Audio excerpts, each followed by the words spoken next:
पाकिस्तान के हिस्से में नया रिकॉर्ड है जनाब, क्योंकि तारीख में पहली बार पाकिस्तान के खिलाड़ियों ने world mixed martial arts championship में 2 कांसी के तमगे अपने नाम कर लिए। मुदस्सिर, ज़बरदस्त हो गया जनाब। वर्ल्ड एमएम चैंपियनशिप थाईलैंड में मुनक्किद हुई थी, जिसमें हीरो पाकिस्तानी एथलीट्स आसिम खान ने 56.7 किलोग्राम और हमारे दूसरे हीरो पाकिस्तानी शाहजेब खान ने 83.9 kg में पाकिस्तान के लिए कांसी का तमगा अपने नाम किया। और ऐसा पहली बार हुआ कि मिक्स्ड मार्शल आर्ट स्पोर्ट्स में पाकिस्तान ने वर्ल्ड चैंपियनशिप में 2 कांसी के तमगे जीत लिए हैं। आज ये दोनों हीरोज़ हमारे साथ मौजूद होंगे और उनसे हम बात करते हैं। शाहजेब इस वक्त हमारे साथ मौजूद हैं। जनाब शाहजेब, पहले तो आपको बहुत बहुत मुबारकबाद, welcome to our show and thank you so much for your time. खैर मुबारक, जज़ाकल्लाह। कैसा महसूस हुआ था जब ये तमगे मिले थे आपको? बिल्कुल सो प्राउड फील हुआ कि पाकिस्तानी की इस लेवल पे मुझे सिल्वर मेडल हासिल हुआ।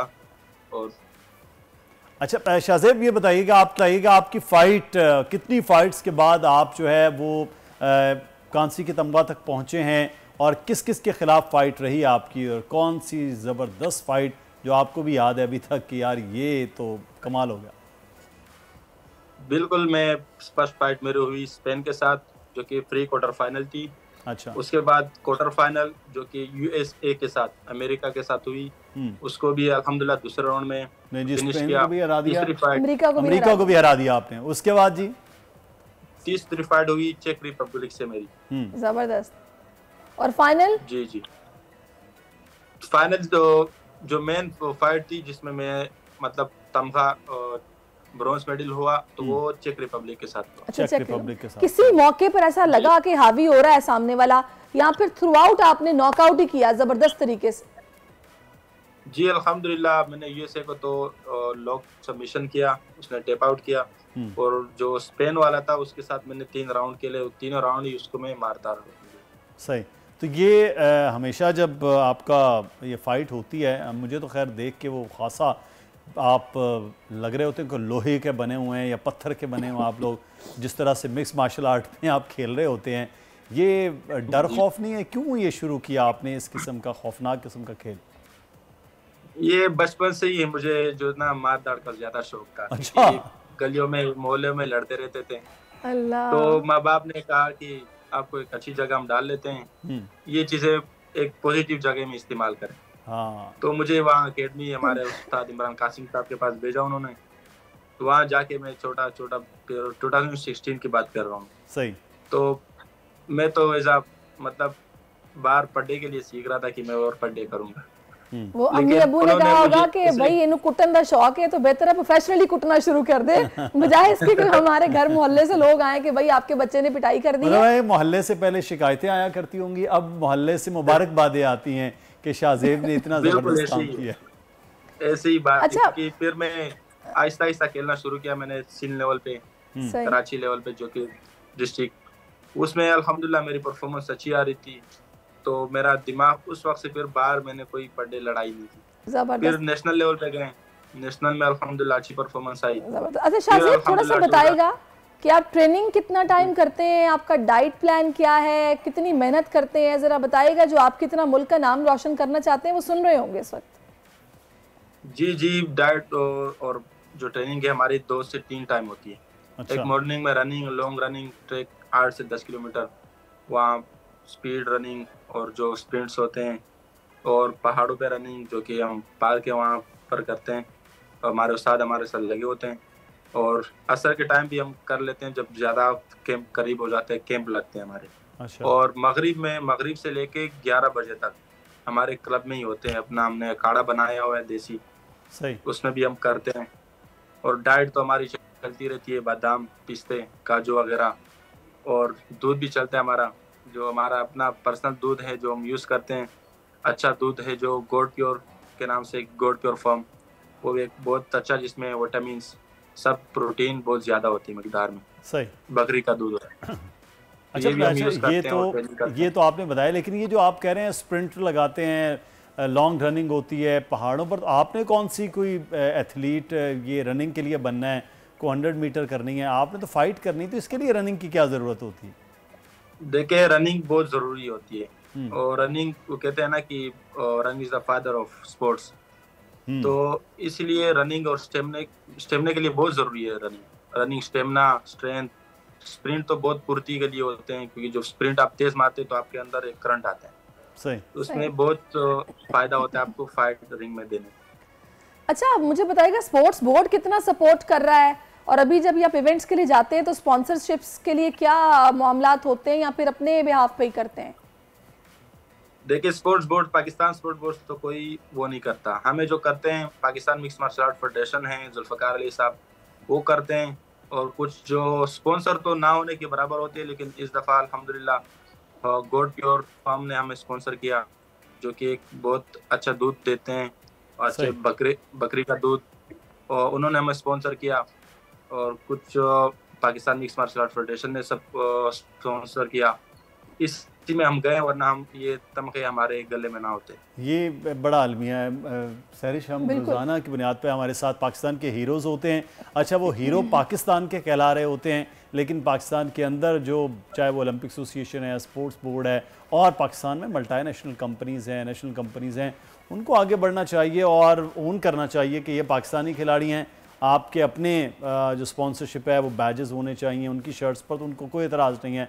तो अगर इनकी इस तरह सपोर्ट होगी, बहुत कम सपोर्ट में वो कांसी के तमगे ले आए हैं, और अगर सपोर्ट बढ़ेगी तो मेरे ख्याल है गोल्ड से भी ऊपर के कुछ चीज़ें बिल्कुल ऐसा ही है। अच्छा शाहजेब, एक चीज़ मैं आपसे यहाँ पर जी शाहजेब कुछ कहना चाह रहे थे आप?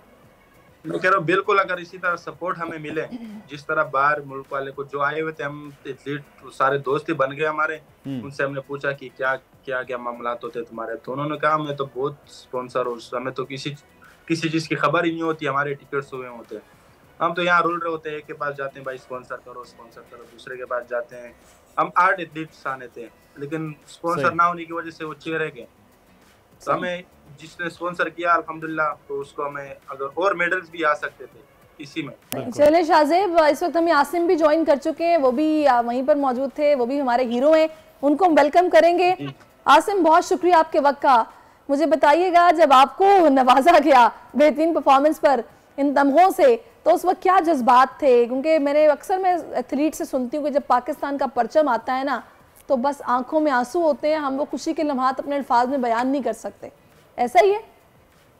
बिल्कुल, प्लेयर के लिए एक यही लम्हात चाहिए, क्योंकि जब आपको मेडल पहनाया जाता है और आपका परचम लहराया जाता है, बस प्लेयर और चाहता ही क्या है, चाहता ही कि मेरा परचम ऊपर हो और मुझे ये मेडल ही, बाकी प्लेयर को तो कुछ मिलता ही नहीं है सिवाय मेडल के, और ये अपना झंडा ऊपर करने से। बिल्कुल ये फीलिंग ऐसी होती है कि नाकाबिले बर्दाश्त होती है। अच्छा आसिम, एक चीज़ जो अभी आपने बात की है, मुल्क के लिए बड़ा एजाज़ होता है, आपके लिए एजाज़ होता है, लेकिन रिवॉर्ड बड़ा ज़रूरी होता है कि आप जीते हैं, कामयाब हुए हैं। फिर आप लोगों के तो इस किस्म की स्पोर्ट्स है जिसमें बहुत ज़्यादा एक्सपेंस होता है, खर्चा बहुत ज़्यादा होता है। तो आपका आसिम क्या सोचते हैं कि यार मैंने ये काम तो शुरू कर दिया है, खाना पीना भी तो है, घर भी तो चलाना है, इस किस्म की स्पोर्ट्स में क्यों आए थे, क्या सोचा था उस वक्त? ये तो बचपन से ही मेरा शौक था, क्योंकि मैं इस वजह से नहीं आता कि मैं इससे पैसे कमाऊं या कुछ और, बस मुझे एक शौक था कि मुझे बस आगे जाना है और पाकिस्तान का नाम रोशन करना है।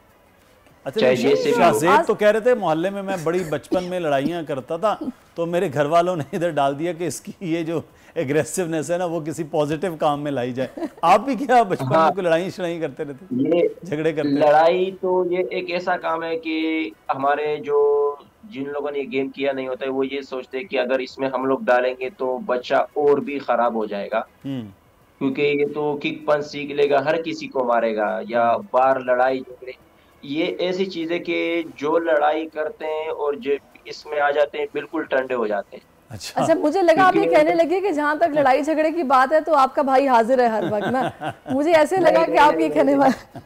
अच्छा, मुझे ये बताएं, अच्छा नहीं वाकई जाहिर है कि आपका एक पैशन होता है, जाहिर आप जब वो काम करते हैं, अगर आपको शौक है तो आप फिर अचीव भी करते हैं और आपको सेटिस्फेक्शन भी मिलती है।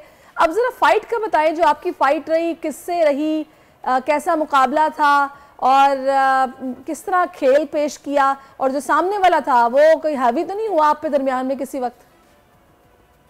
नहीं अल्हम्दुलिल्लाह हेवी तो नहीं हुआ। तीसरे राउंड, तीनों ही राउंड मैंने अल्हम्दुलिल्लाह ऊपर ही रहा और तीनों राउंड मैंने अपने नाम ही किए। पहली फाइट जो थी मेरी किर्गिस्तान के साथ थी, अच्छा, वो अल्हम्दुलिल्लाह मैंने विन की। सेकंड फाइट जो थी वो थाईलैंड के साथ थी, वो भी अल्हम्दुलिल्लाह मैंने विन की। कजाकिस्तान के साथ जो मेरी सेमीफाइनल थी, वो मेडिकल इशू की वजह से मैं फाइट नहीं खेल सका, तो इस वजह से मेरी सेमीफाइनल रह गई। तो ब्रॉन्ज मेडल मेरा टारगेट जो था वो गोल्ड पे था, मगर अल्लाह ने जो लिखा था वही नसीब में था। तो अभी आसिम, जब आप लोग वापस आए तो फिर आप लोगों को एयरपोर्ट पे कौन रिसीव करने आया था? घर वालों के अलावा कौन होगा? घर वालों सब जितने भी है, मोहल्ले वाले, घर वाले, क्लब वाले, जितने भी फ्रेंड्स हैं। अभी भी हमें इतने मैसेज आ रहे हैं कि कब आ रहे हो, हमें टाइमिंग बताओ, आप कब पहुंच रहे हो। फेडरेशन की तरफ से, स्पोर्ट्स बोर्ड की तरफ से कोई ऑफिशियल्स आए थे? अभी तो वापसी वो तो है अल्हम्दुलिल्लाह। वो Pakistan mix martial art sir Zulfikar का हम बहुत शुक्रगुजार हैं। आप लोगों को छोड़ने आए थे, छोड़ने कि आप खेलने जा रहे हो? जी जरूर आए थे। सही। और जो 3 मरतबा हमें ये प्लेटफॉर्म पर लाए और हमें ये दिखाया, क्योंकि हमें एक्सपीरियंस चाहिए था। आपको जब प्लेटफॉर्म मिलेगी आप एक्सपीरियंस लोगे। सही। अगर आपको प्लेटफॉर्म नहीं मिलेगा अच्छा, क्योंकि आप जितने भी अच्छे प्लेयर हो। बिल्कुल। अच्छा आसिम, आप शाहजेब, जब होता ही है कि आपस में भी फाइट्स होती हैं आपकी यहाँ पर जब प्रैक्टिस कर रहे होते हैं, कोई लड़ाई शड़ाई यहाँ भी होते हैं? हाँ आपस में होती है, मगर शाहजेब का वेट डिफरेंट है, मेरा वेट डिफरेंट है। मैं 56 में खेलता हूँ, शाहजेब जो है वो 83 में अभी इस बार खेले। तो इसके पंचीज और किक बहुत भारी होते हैं। मैं जब ये मारते हैं तो मुझे बहुत जल्दी गुस्सा आता है क्योंकि इसके बहुत भारी होते हैं। सही। अच्छा, वैसे शाहजेब काफ़ी देर से खामोश बैठा हुआ है। शाहजेब, मैंने आपसे ये सवाल नहीं किया, वासिम ने तो बताया कि उनको एयरपोर्ट पे रिसीव करने, छोड़ने आए और इस तरह कह रहे हैं बड़े सही मामलात हैं। आप बताइएगा, अब आपको कोई छोड़ने गया ऑफिशियल्स में से किसी ने, या फिर नहीं, वो ये भी नहीं किया? जी अल्हम्दुलिल्लाह वो छोड़ने तो आए ऑफिशियल्स। जो हमारे प्रेसिडेंट है वो हमें हमारे साथ आए, जुल्फ़िकार अली साहब, हमारे उस्ताद, हमारे टीममेट्स सब हमें छोड़ने गए। और इंशाल्लाह अब भी सब इंतज़ार कर रहे हैं कि ये लोग कब आएंगे, क्योंकि हुकूमत सपोर्ट करे ना करे लेकिन अपने लोग तो करते हैं। बिल्कुल, ये अच्छी बात है, अपने तो फिर साथ होते हैं। अच्छा एक शाहजेब मुझे बताइए, कितनी उम्र में बच्चों को इस गेम में लाना चाहिए, और जब बच्चों को लाया जा रहा है तो क्या पेरेंट्स के ज़हन में क्या होना चाहिए प्लान? देखें, बच्चों को मोहल्ले में या मोबाइलों में घुसने से अच्छा है कि किसी अच्छी जगह डालें, क्योंकि जो माहौल ख़राब होता है आजकल के टाइम पे, और जो मतलब आपको पता है जो लोग आते हैं फजूल के लोग इधर उधर, वो अपना टाइम ख़राब करते हैं बिल्कुल शाम और इस टाइम हम क्लब जाते हैं, जो कि हमारा फालतू का टाइम बच जाता है। हमें बड़ी अच्छी चीज़ मिलती है और हमें वहाँ एक ज़हनी तौर पर, इस्लामी तौर पर एक तालीम होती है वहाँ पर हमारी, कि सिर्फ मारदाड़ी नहीं है, ज़िंदगी में किस तरह चलना है, आपने क्या करना है, किस तरह सर्वाइव करना है, ये सब सिखाई जाती है आपको। ज़हनी तौर पे तैयार किया जाता है, दीनी तौर पर और खेल के तौर पर भी तैयार किया जाता है। इसी तरह बच्चों को लोग 7 साल की उम्र में लाएं, ताकि 7 से 8 साल हो वो खेलता रहें, उसमें कूदता रहें। और आहिस्ता आहिस्ता वो दिमाग उसका बने कि मैंने भी एक दिन पाकिस्तान के लिए खेलना है, पाकिस्तान के लिए।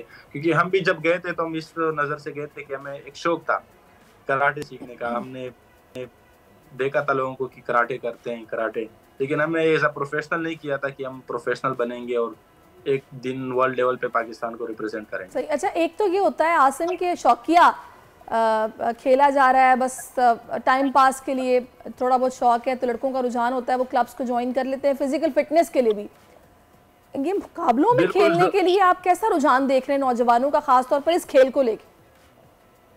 देखें, आजकल जो नौजवान हैं वो इधर उधर के नशे वगैरह में चले जाते हैं, या तो सिगरेट पीते हैं या और बहुत बड़े बड़े नशे करते हैं, तो वो बहुत कम आते हैं वो लोग।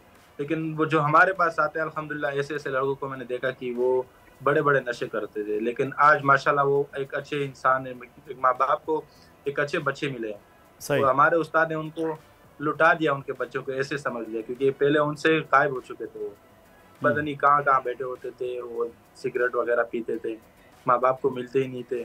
अब अल्हम्दुलिल्लाह वो माँ बाप जो, अब देखें इस फील्ड में उर्दू स्पीकिंग बच्चों को लोग लाते हैं दूर दूर से, 20-30 किलोमीटर दूर से लाते हैं, कह रहे हमें इस जैसी जगह कहीं नहीं मिली। क्योंकि उनके बच्चे उनको मिल जाते हैं, एक अच्छी परवरिश हो जाती है, एक अच्छी वो मोटिवेट हो जाते हैं, जो तालीम होता है शऊर उनको मिल जाता है। बिल्कुल। अच्छा आसिम, एक चीज़ मैं आपसे यहाँ पर जानना चाहूँगा कि बच्चों के हवाले से कहा जाता है कि वो चोट ना लग जाए। 7 साल, जैसे शाहजेब कह रहे, 7-8 साल का बच्चा जब वो फाइट करेंगे चोट लग जाएगी। आजकल के बच्चे भी थोड़ा नाजुक होते हैं, माँ बाप भी डर रहे होते हैं। तो ये फाइट तो चोट लगने वाली, ये गेम स्पोर्ट्स तो ऐसा नहीं है कि बहुत ज़्यादा अग्रेसिव हो के बच्चे आए दिन हम डॉक्टरों के पास ले जा रहे हों। तो ये क्या इतनी खौफनाक स्पोर्ट्स है? नहीं, असल में ये होता है कि कुछ नए लड़के आते हैं ना, तो डायरेक्ट पहले दिन बोलते हैं कि हमें फाइटिंग नहीं करनी चाहिए। तो ये इस तरह होता है कि स्टेप बाय स्टेप आपका चलता है, क्योंकि पहले आप पंच सीखते हैं, फिर किक सीखते हैं, स्टेप बाय स्टेप। फिर हम लड़के को चेक करते हैं, फिर हम हल्का हल्का स्पायरिंग कराते हैं, लाइट स्पायरिंग। फिर उससे आपकी बॉडी, अगर हम अचानक जोर डालेंगे, आपकी बॉडी इतनी सख्त नहीं होती और जो आपने सीखा नहीं होता है, क्योंकि आपको चोट जाहिर सी बातें लगेगी। तो हम स्टेप बाय स्टेप चलते हैं। आज हम लोगों ने थोड़ी सी लाइट स्पायरिंग की, कल थोड़ी सी ज्यादा, फिर थोड़ी सी लाइट, फिर कल थोड़ी सी, इस तरह हम लोग चलाते हैं। तो ये है कि स्पोर्ट्स को उसी तरह से ग्रेजुअली लेके आगे बढ़ेंगे। शुक्रिया आसिम, आपका भी, शाहजेब आपका भी बहुत शुक्रिया। वंस अगेन आपको बहुत ज़्यादा मुबारकबाद हो। सब्सक्राइब करें और बेल दबाएं ताकि कोई खबर रह न जाए।